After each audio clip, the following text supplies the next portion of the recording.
Hello everyone, thank you very much for tuning in to my presentation. My name is Sarah Wagner. I'm a doctoral student at the University of Essex, and today I'll be presenting my paper titled Euroscepticism as a Radical Left Party Strategy for Success at the Ballot box. So firstly, when I think about the past 2 decades and the party spectrum, we very clearly see that radical right parties have been rising across Europe. And what they've very successfully done has been to mobilize on nationalist issues like immigration and EU integration. So what I'm looking at overall in my doctoral thesis is where do radical left parties belong on these issues? And more importantly, in this paper specifically, I look at, well, can they actually be successful on these issues, and can they use these nationalist issues in a vote maximizing manner? So when we think about radical left parties, we do see a very, very different picture to when we look at radical right parties. So in the contrary to radical right parties, radical left parties have had a very sporadic success. So they are electorally rather relevant, so we can see that they are very present and have increased in countries. However, it has been rather sporadic, so we don't see a consistent increase across countries over time. And this is important to bear in mind. But most importantly, they are a relevant party family throughout Western Europe, which is the case selection in this paper. So when we think about radical left parties, the main focus is on their economic position. So March 2011 very nicely summed this up by saying that radical left parties are against socio-economic structures of contemporary capitalism and its values and practices. They advocate alternative economic and power structures involving a major redistribution of resources. And from this, we very much know that radical left parties are united by their economic position. And in terms of their spatial distribution, they define themselves as to the left of and not merely on the left of social democracy. And now when we look at nationalism, this is very different from their economic position. So nationalism can be almost seen as like a cross-cutting dimension, cross-cutting through this sort of unidimensional left-right economic dimension, so to say.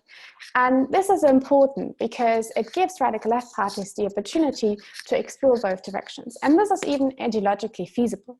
What I mean with ideologically feasible is that, for example, when we look at anti-immigration, and this is probably the most extreme example, we can think of a radical left party that's very cosmopolitan, for instance, like Die Linke, that argues that actually we should open borders and be open to immigration because it helps us in a cultural manner. However, we also know of a radical left party, Sinn Féin, for example, that is rather anti-immigration and argues that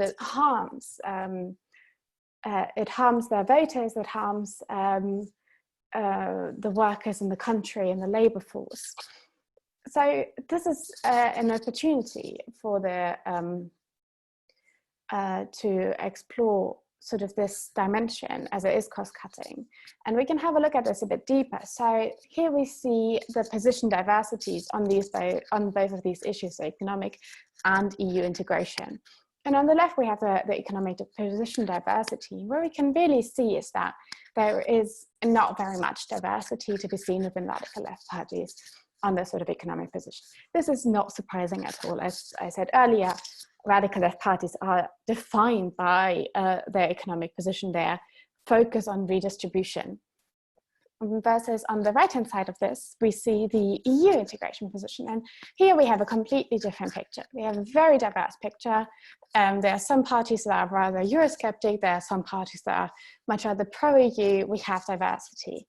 And as always, when there's diversity and when there's a sort of open opportunity to go either way on an issue, there's the question, well, which one works better, which one helps to maximize votes for this particular party.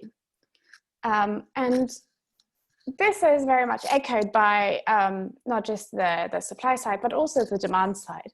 So what we have seen in a lot of papers on the mainstream left, so on social democratic parties and their demise, has been that actually there's a sort of voter dilemma. So we have voters that usually would vote for social democratic parties that are nationalist, but then all the voters are rather cosmopolitan. And recently this question has been tackled in the Abu Chadi and Wagner 2020 paper, where they actually looked at, well, which way should social democratic parties go? And this is also very similar to radical left parties. So they are cosmopolitan and they're nationalist voters. However, voters face a lack of supply level options because there are no left-wing nationalist parties.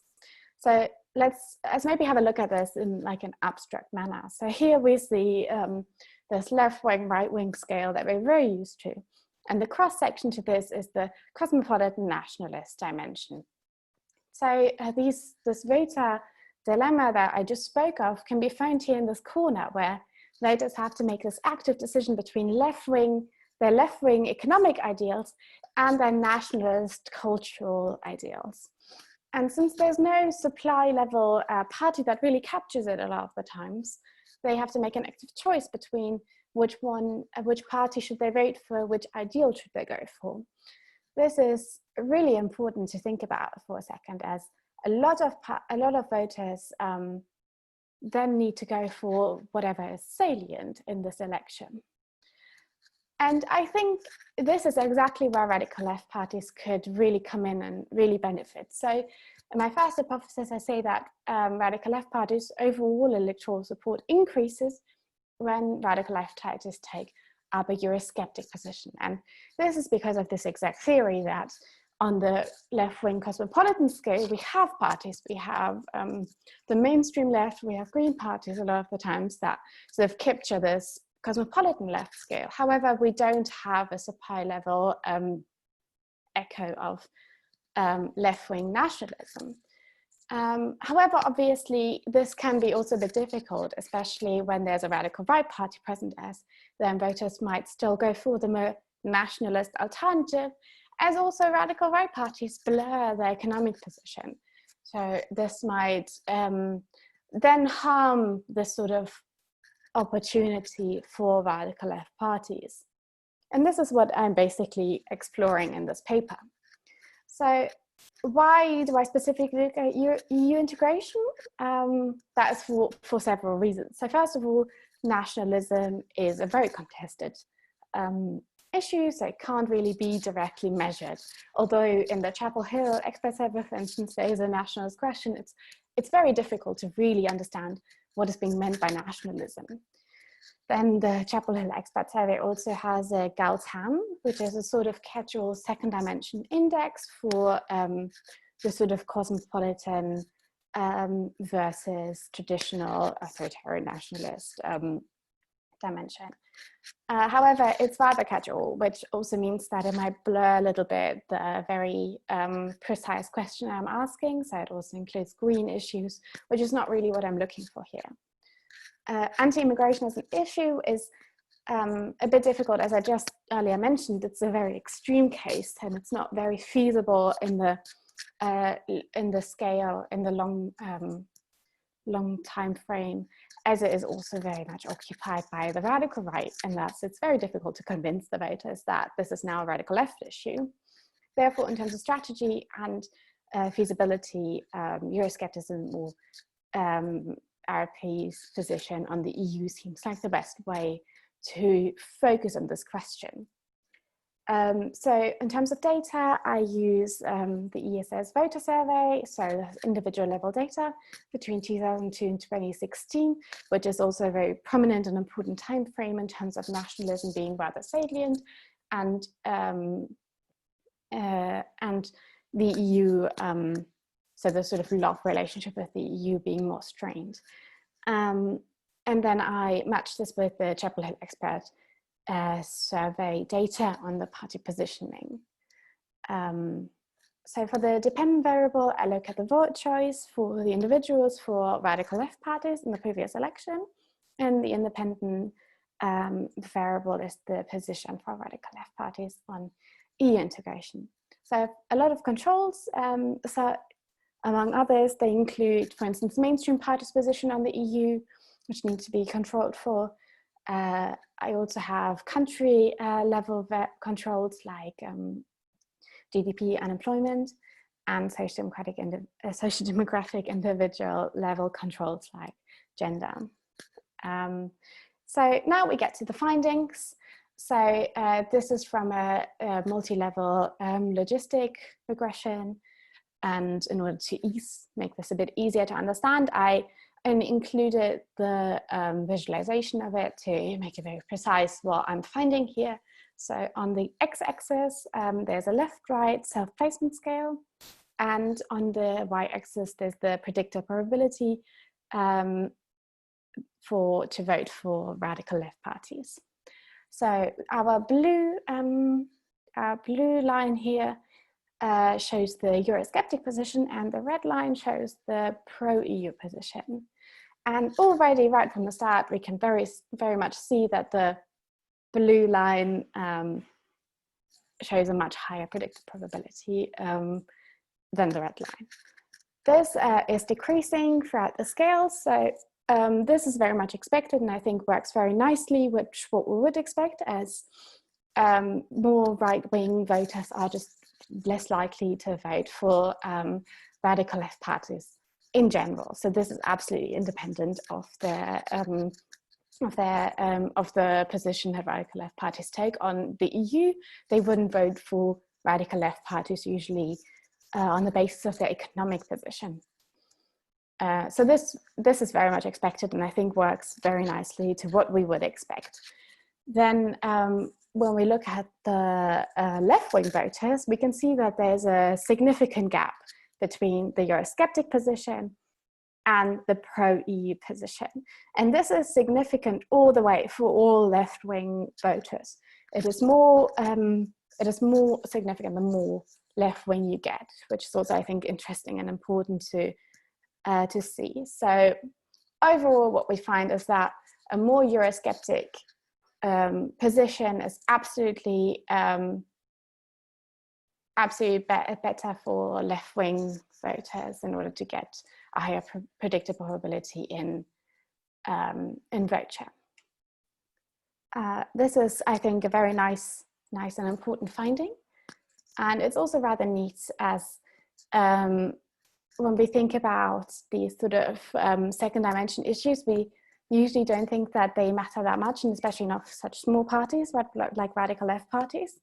However, here there is a very clear indication that, or support for this idea that these second dimension issues actually quite matter in elections, and voters, they are important for voters as well. However, it's very difficult to really understand this without also having a look at radical right parties. So what I showed you earlier was a sort of abstract multi-dimensional diagram, and we have these voters in this little corner over here, and obviously now we think that radical left parties are more beneficial when they go more towards the nationalist side, or it's more beneficial for their electoral success. However, what if we have a radical right party that enters the party system or is present in the party system?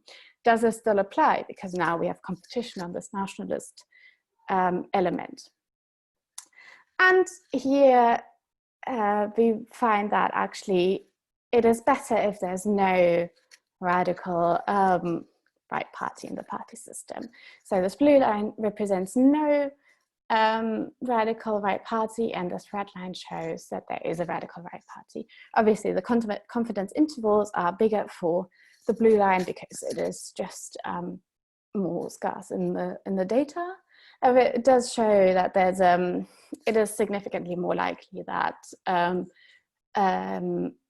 this Eurosceptic position for the radical left parties are beneficial when there's no radical right party in the party system. This makes a lot of sense.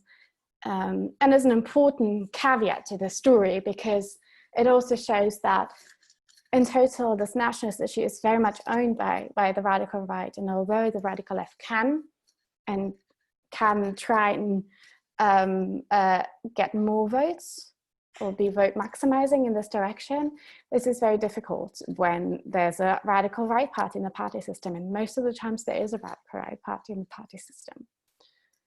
So in conclusion, a Eurosceptic party position for radical left parties can be actually vote maximizing, but unfortunately or fortunately,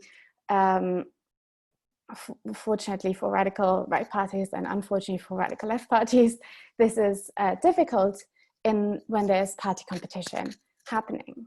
And overall, I think, though, this is quite an important finding, as it shows that non-economic issues matter even for smaller parties like radical left parties.